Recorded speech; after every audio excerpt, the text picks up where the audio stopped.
তো আজকের topic electrochemistry নানস্ট equation. এটা খুব একটা গুরুত্বপূর্ণ টপিক। তো এই ইকুয়েশনটাকে কিভাবে আমরা ডিরাইভ করব। তো এই ইকুয়েশনটা ডিরাইভ করার জন্য আমরা আগের ভিডিওতে দেখেছি কি না, del G is equal to minus N F E cell, আর কি দেখেছি del G zero is equal to minus N F E zero cell. এবার অ্যাকর্ডিং টু থার্মোডিনামিক্স একটা আমরা ইকুয়েশন পাই, সেটা হলো del G is equal to del G zero plus R T L N Q, যেখানে কিউ হলো reaction quotient বা বিক্রিয়া কোসেন্ট। তো এবার ডেল জি জিরো মানগুলো পুট করব। ডেল জি এর মান কত, minus N F E cell, minus N F E cell is equal to minus N F E zero cell, del G জিরোর মান minus N F E zero cell plus R T L N Q. এবার মাইনাসটা common নেব, left hand side এবং right hand side থেকে মাইনাসটা common নেব। তো minus N F E cell is equal to minus of N F E zero cell minus R T L N Q, minus minus কেটে দেবো। এবার left hand side এবং right hand side থেকে N F ভাগ করব, দুটোকে N F দিয়ে ভাগ করব। তাহলে হবে E cell is equal to E zero cell minus R T by N F L N Q. এটাই হলো নানস্ট ইকুয়েশন। তো এটা আমরা এলএন টার্মে পেয়েছি। এটাকে যদি আমরা লগ টার্মে নিয়ে যেতে চাই, তাহলে এলএন থেকে লগ দিয়ে নিয়ে যেতে গেলে কী করতে হয় না, 2.303 দিয়ে গুণ করতে হয়। তাহলে কী হবে, E cell is equal to E zero cell minus 2.303 R T by N F log Q, যেখানে কিউ হলো রিয়াকশান কোসেন্ট, আগেই বলেছি। এবার আমাকে দেখতে হবে যে এই কিউ এর মানটা কত। যদি আমরা একটা রিয়াকশান ধরে নিই, একটা রিয়াকশান যদি A of A plus B of B থেকে C of C plus small D of capital D, যেখানে capital A, capital B, capital C, capital D হলো বিক্রিয়ক এবং বিক্রিয়াজাত পদার্থ, আর small A, small B, small C, small D হলো বিক্রিয়ক ও বিক্রিয়াজাত পদার্থের নিজ নিজ স্টয়সোমেট্রিক কোএফিসিয়েন্ট। তো তাহলে সেক্ষেত্রে কিউ এর মানটা কত হবে, Q is equal to C capital C to the power small C into capital D to the power small D by capital A to the power small A into capital B to the power small B, অর্থাৎ বিক্রিয়াজাত পদার্থ এর concentration by বিক্রিয়ক পদার্থের concentration. তাহলে এবার যদি আমি এই বিক্রিয়াটার ক্ষেত্রে আমি নানস্ট ইকুয়েশন অ্যাপ্লাই করি, তাহলে হবে E cell is equal to E zero cell minus 2.303 R T by N F log of C to the power C into D to the power D by A to the power A into B to the power B.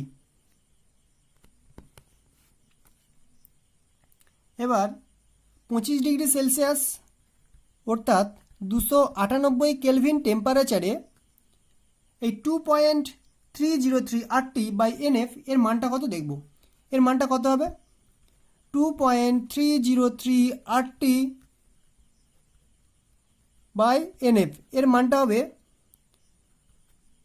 2.303 into 8.314 joule Kelvin inverse mole inverse into T এর মানটা কত 298 Kelvin by N into F এর মান কত 96500 coulomb, যেটাকে calculation করলে আসবে 0.059 by N. এটার মানটা ক্যালকুলেশন করলে আসবে এটা।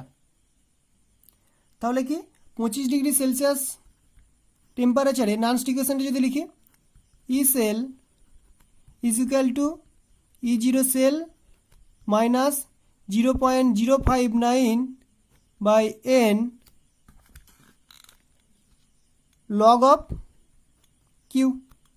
এটা 25°C টেম্পারেচারে নানস্ট ইকুয়েশন। এরপর আসছি অ্যাপ্লিকেশন অফ নানস্ট ইকুয়েশন, অর্থাৎ নানস্ট ইকুয়েশনের প্রয়োগ।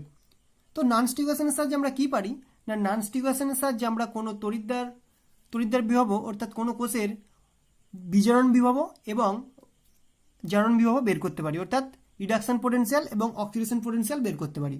যেমন আমরা যদি একটা এরকম বিক্রিয়া যেখানে Cu2 প্লাস 2E থেকে Cu, তো সেক্ষেত্রে কী হবে, সেক্ষেত্রে যদি আমি নানস্ট ইকুয়েশন প্রয়োগ করি তাহলে কী হবে, যদি আমি নানস্ট ইকুয়েশন প্রয়োগ করে বিজারণ বিভবের মান বের করতে চাই তাহলে E reduction is equal to E0 reduction minus 2.303 RT by 2F, এখানে এনের মানটা 2 কারণ দুটো ইলেকট্রন গ্রহণ করছে, log of concentration of Cu by concentration of Cu2 plus. তাহলে আর আমরা জানি কি যে কোনো বিশুদ্ধ কঠিন পদার্থের কনসেন্ট্রেশন বা সক্রিয়তা বা গাঢ়ত্ব 1 হয়, বিশুদ্ধ কঠিন পদার্থের গাঢ়ত্ব বা সক্রিয়তা 1 হয়। তাহলে এটা যদি আমি লিখি আরেকবার, E0 reduction minus 2.303 RT by 2F log of 1 by Cu2 plus.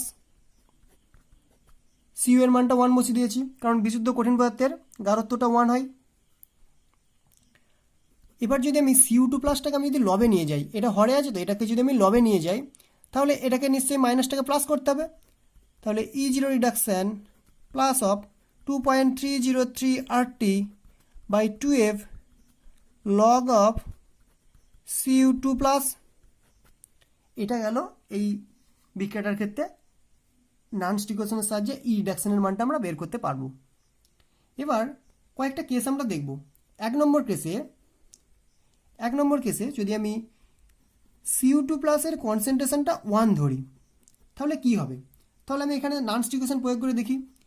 E reduction is equal to E0 reduction plus 2.303 RT by 2F log of 1, কারণ এখানে Cu2 প্লাসের কনসেন্ট্রেশনটা আমি 1 ধরেছি আর আমরা কি জানি না লগ 1 এর মানটা 0, তাহলে E0 reduction plus something into 0 তো মানে 0 তো হবেই 0, অতএব E0 রিডাকশন, অতএব E reduction equal to E0 reduction, অর্থাৎ Cu2 প্লাসের কনসেন্ট্রেশনটাকে এখানে যদি আমি 1 ধরি তাহলে E reduction is equal to E0 reduction হবে।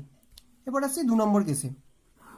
এই 2 নম্বরে Cu2 প্লাসের কনসেন্ট্রেশনটা গ্রেটার দ্যান 1 নিই আমি, যদি Cu2 প্লাসের কনসেন্ট্রেশনটা গ্রেটার দ্যান 1 হয় তো সেক্ষেত্রে নানস্ট ইকুয়েশন ব্যবহার করে যদি প্রমাণ বিজারণ বিভব বের করবো আর কি, বিজারণ বিভবের মানটা বের করব, তাহলে E reduction is equal to E0 reduction plus 2.303 RT by 2F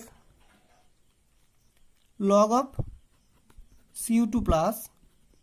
তো এক্ষেত্রে কি Cu2 প্লাসের মানটা বলেছে গ্রেটার দ্যান 1, তো log of something greater than 1 তার মানটা সবসময় পজিটিভ আসবে, লগ 2 লগ 3 এদের মান পজিটিভ আসে, তাহলে কি আসবে না E0 রিডাকশন প্লাস, তো এটা যদি পজিটিভ মান হয় তাহলে পজিটিভের সঙ্গে যদি এটা গুণ করি তাহলে পজিটিভ আসবে, ধরে নিচ্ছি এই মানটা প্লাস এক্স, তাহলে E0 রিডাকশন প্লাস এক্স, অতএব ই রিডাকশন সমান E0 রিডাকশন প্লাস এক্স, অর্থাৎ ই রিডাকশনের মানটা E0 রিডাকশনের থেকে বেশি হচ্ছে, অতএব E reduction greater than E0 reduction, অর্থাৎ Cu2 প্লাসের কনসেন্ট্রেশনটা যদি গ্রেটার দ্যান 1 হয় তাহলে E reduction greater than E0 reduction.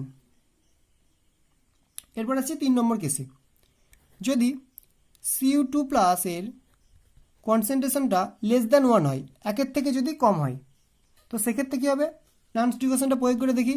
E reduction is equal to E0 reduction plus 2.303 RT by 2F log of CO2 plus.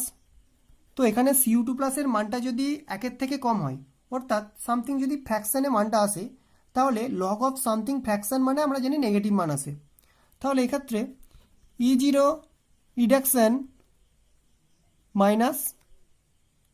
E0 reduction plus এটা যদি মানটা যদি negative মান আসে, তার সঙ্গে এইটা গুণ করলে অবশ্যই একটা নেগেটিভ মান আসবে। ধরে নিচ্ছি সেই মানটা -(x), তাহলে কত হচ্ছে ই রিডাকশান প্লাসে মাইনাসে -(x), অতএব এক্ষেত্রে ই reduction less than E0 reduction, অর্থাৎ এক্ষেত্রে ই রিডাকশানের মানটা E0 রিডাকশানের থেকে কম হচ্ছে। অর্থাৎ যদি আমি কনসেন্ট্রেশন অফ CO2 প্লাস অর্থাৎ CO2 প্লাসের গাঢ়ত্বটা একের থেকে কম নিই, তাহলে সেক্ষেত্রে E0 রিডাকশানের মানটা ই রিডাকশানের মানটা E0 রিডাকশানের থেকে কম হবে। এটাই গেল নানস্ট ইকুয়েশনের প্রয়োগ।